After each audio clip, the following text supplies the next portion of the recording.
आज की वीडियो देखने के बाद आप खुद ही पता लगा सकते हो कि आपके हेयर ट्रांसप्लांट में कितना खर्चा आएगा। 2024 आने वाला है, तो इस 2024 के साल में अगर आप हेयर ट्रांसप्लांट करवाना चाहते हो और पता लगाना चाहते हो कि आपके हेयर ट्रांसप्लांट में लगभग कितना खर्च हो सकता है, तो आप खुद जान सकते हो, आपको किसी से पूछने की ज़रूरत नहीं पड़ेगी। तो जानना चाहते हैं तो देखते रहिए पूरा।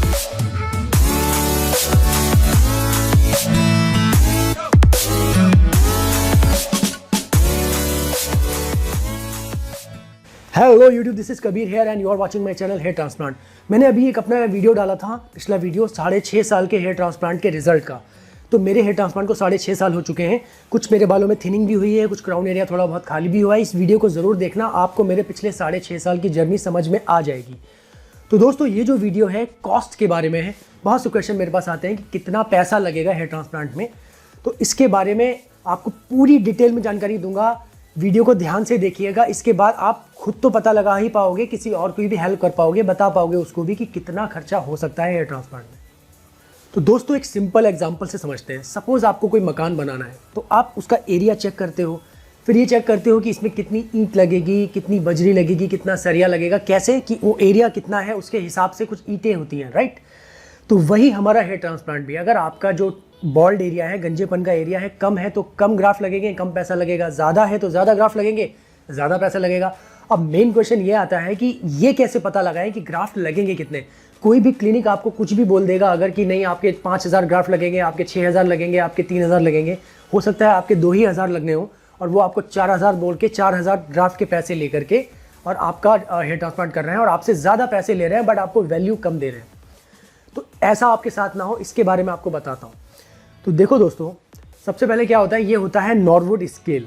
इसको जान लो, नॉर्वुड स्केल। नॉर्वुड कोई साइंटिस्ट रहा होगा, तो उसने ये स्केल इजाद किया जिसमें ये 7 लेवल ऑफ बॉल्डनेस होते हैं, 1 से लेकर 7 तक।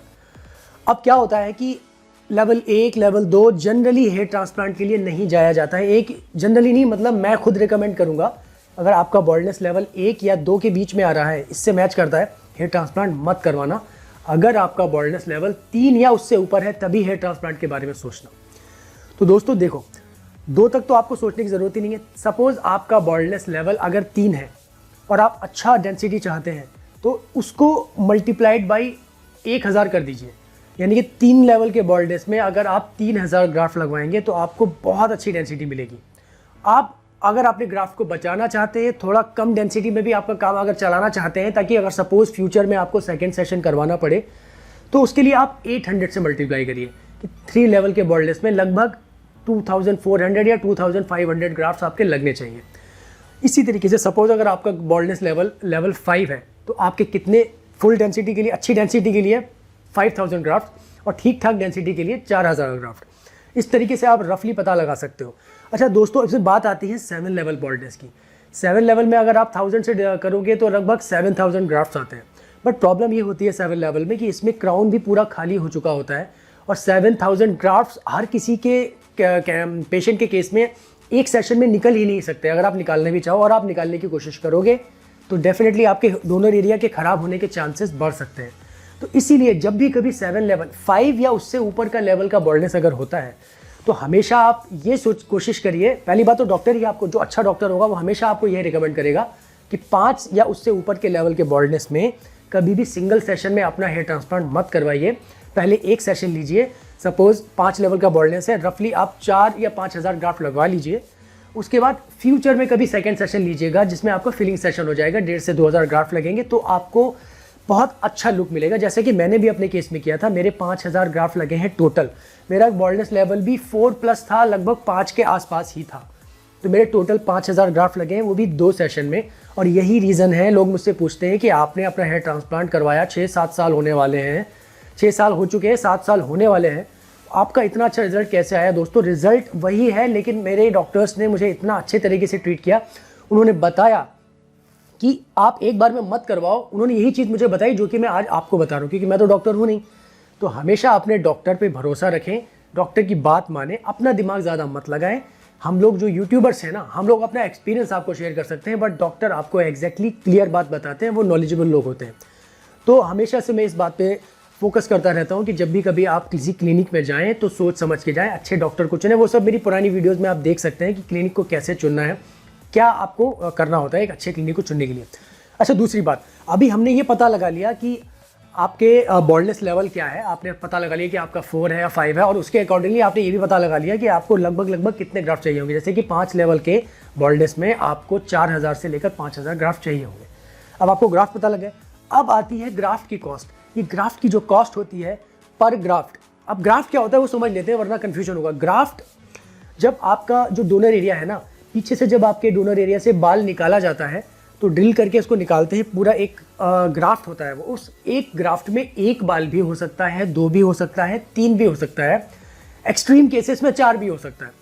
तो यानी कि आपके एक ग्राफ्ट में लगभग 2 से 3 बाल होते हैं, ठीक है। अगर आपका डोनर एरिया अच्छा है तो आपके 3 या ज़्यादा बाल होंगे, अगर आपका ठीक ठाक डोनर एरिया है तो आपके 1 या 2 ही बाल होंगे एक ग्राफ्ट में, क्योंकि मेरे केस में भी यही था। तो अब आपके ग्राफ्ट निकाले जाते हैं, वो ग्राफ्ट, एक ग्राफ्ट की एक कॉस्ट होती है। सपोज वो ग्राफ्ट की कॉस्ट मान लेते हैं एक इजी एग्जांपल के लिए, किसी क्लिनिक में अगर 20 रुपये है, आपके 1000 ग्राफ्ट लगने हैं। अगर 1000 ग्राफ्ट पे एग्जांपल नहीं लेते हैं, वो इसलिए नहीं लेते हैं क्योंकि लेवल 1 और लेवल 2 में तो आपको जाना ही नहीं है हेयर ट्रांसप्लांट के लिए, लेवल 3 पे जाते हैं। सपोज 3 पे आपको अच्छा हेयर ट्रांसप्लांट करवाना है तो 3000 के आसपास ग्राफ्ट हो गए। एक ग्राफ्ट की कीमत 20 रुपये, तो आप खुद कैलकुलेट कर लीजिए 3000 इंटू 20 कितना होता है, 60,000 रुपये।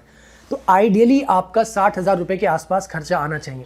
अब मैं एक पॉइंट आपको समझाना चाहता हूँ यहाँ पर। मेरे पास बहुत से कमेंट्स आते हैं कि सर मेरा तो 25,000 में मैंने हेयर ट्रांसप्लांट करवाया है, मेरा 35,000 में हो गया, मेरा ये हो गया।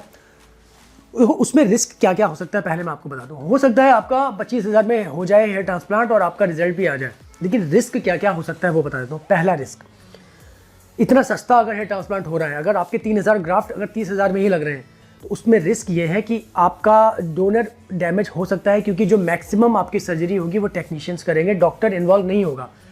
एक डॉक्टर की, अच्छे डॉक्टर की कोई कॉस्ट होती है, वो एक सर्जरी करेगा तो उसका चार्ज होता है, राइट। तो आप खुद सोचो, अगर आप एक अच्छे डॉक्टर हो और आप किसी पेशेंट पर अगर आपने 4 से 6 घंटे दे रहे हो तो आप अच्छा अमाउंट चार्ज करोगे, राइट। तो यही जो चार्ज को घटाता या बढ़ाता है वो डॉक्टर की फीस ही बढ़ाती है। तो अगर आप 25-30 हज़ार वाले हेयर ट्रांसप्लांट में जा रहे हो तो डेफिनेटली आपको क्या नुकसान होगा कि पहले तो आपका डोनर एरिया डैमेज होने के चांसेस हो सकते हैं। दूसरा, आपका रिजल्ट आएगा कि नहीं आएगा, कितना अच्छा आएगा, उसके बारे में भी कुछ कहा नहीं जा सकता, क्योंकि ग्राफ्ट्स को एक प्रॉपर एंगल पे लगाना होता है। उनकी ग्रोथ, उनके बारे में जो प्रॉपर डर्मेटोलॉजिस्ट होते हैं वो बता सकते हैं कि किस तरीके से कितनी गहराई पे ग्राफ्ट लगेगा तो आपका रिजल्ट अच्छा आएगा। दूसरी चीज़, तीसरी चीज़, ऐसे क्लिनिक में मैंने बहुत से, मेरे पास फीडबैक आते हैं, पेशेंट्स परेशान होते हैं कि सर हमने हेयर ट्रांसप्लांट तो करवा लिया, रिजल्ट भी अच्छा नहीं आया, आप क्लिनिक से बात करते हैं तो फ़ोन भी नहीं उठाते हैं या हमें कोई जवाब नहीं मिलता। तो अब इतने सस्ते में जितना पैसा खर्च करोगे उतनी ही वैल्यू मिलेगी। एप्पल का आईफोन लोगे 14 तो भाई 14 वाली वैल्यू मिलेगी, और अगर आप कोई और फ़ोन लेते हो सस्ता 5-10 हज़ार रुपये का तो उसकी तरह की वैल्यू मिलेगी। कैमरा उतना ही ख़राब होगा, क्या उसकी मेमोरी उतनी ही कम होगी, उसकी परफॉर्मेंस उतनी ही लो होगी। तो ये सिंपल सी इकोनॉमिक्स है जिसको समझने में कोई आपको मुश्किल नहीं होनी चाहिए। मैं हमेशा बोलता हूँ 5-10 हज़ार रुपये ज़्यादा चले जाएं, लेकिन आपको सेटिस्फेक्शन आना बहुत ज़रूरी है, क्योंकि ये आपकी सर्जरी है, कोई मजाक नहीं है। आप कोई क्रीम लेकर के नहीं लगा रहे हो, आप सर्जरी करवा रहे हो। तो प्लीज़ 5-10 हज़ार रुपये के लिए मत सोचना, अच्छे क्लिनिक में ही जाना।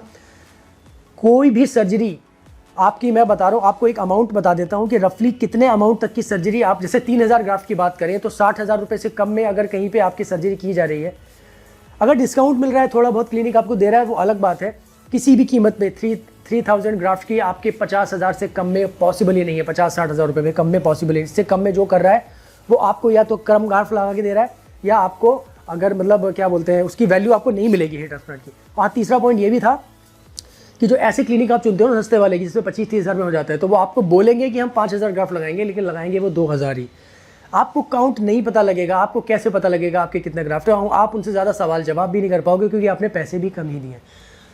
मेरे कहने का निचोड़ ये है कि आपको देखिए, मैं आपके पैसे खर्च करवाने के लिए यहाँ नहीं बैठा हूँ। हेयर ट्रांसप्लांट करवाना या ना करवाना आपके ही ऊपर है, आप ही को सोचना है। लेकिन मेरे भाइयों, मैं पिछले 7 साल से वीडियो बना रहा हूँ, मेरे पास बहुत से कमेंट्स आते हैं। कुछ लोग, ये जो मैं बोल रहा हूँ ये कोई झूठ बातें नहीं है, बनाई हुई बातें नहीं है। मेरे पास कमेंट्स आते हैं कि हमारा रिजल्ट अच्छा नहीं आया, 1 साल हो गया, उसके बाद तुरंत फिर बाल झड़ गए। मेरे 6 साल से टिके हुए हैं ना बाल। क्यों टिके हुए हैं? कि प्रॉपर जगह से मैंने करवाया अपने हेयर ट्रांसप्लांट। तो आप भी अच्छा क्लिनिक चुनो। आपके हेयर ट्रांसप्लांट में उतना ही खर्चा आएगा जितना आपका एक ग्राफ्ट का कॉस्ट होगा, और जितने ग्राफ्ट आपके लगेंगे उसको मल्टीप्लाई कर देना। नॉर्वुड स्केल से आपको पता लग जाएगा कि आपके कितने ग्राफ्ट लग सकते हैं। ग्राफ्ट की cost clinic to clinic vary करेगी। बहुत बिल्कुल सस्ता क्लिनिक होगा, हो सकता है वो बिल्कुल कम चार्ज करे, कोई अच्छा मीडियम क्लिनिक होगा थोड़ा ज़्यादा चार्ज करोगे, और हाई फाई क्लिनिक जहाँ पे सेलिब्रिटी हेयर ट्रांसप्लांट होता है वो तो आपके 100 रुपये 200 रुपये 300 रुपये पर ग्राफ्ट पे भी जाते हैं। तो आपकी सैलरी उसकी जो क्या बोलते हैं आपका जो कॉस्ट आएगा हेयर ट्रांसप्लांट का वो लाखों में आता है फिर। तो दोस्तों उम्मीद करता हूँ ये वीडियो देखने के बाद आप खुद से पता लगा पाएंगे कि आपका कितना ग्राफ्ट लगेगा, कितना खर्चा होगा, और अपना एक अच्छा क्लिनिक आप चुन पाएंगे। उम्मीद करता हूँ ये जानकारी आपको अच्छी लगी होगी। अच्छी लगी हो तो लाइक, शेयर और सब्सक्राइब करना बिल्कुल मत भूलिएगा। मिलता हूँ आपसे अगली वीडियो में अगले कंटेंट के साथ। तब तक के लिए Kabir signing off. Take care, bye bye.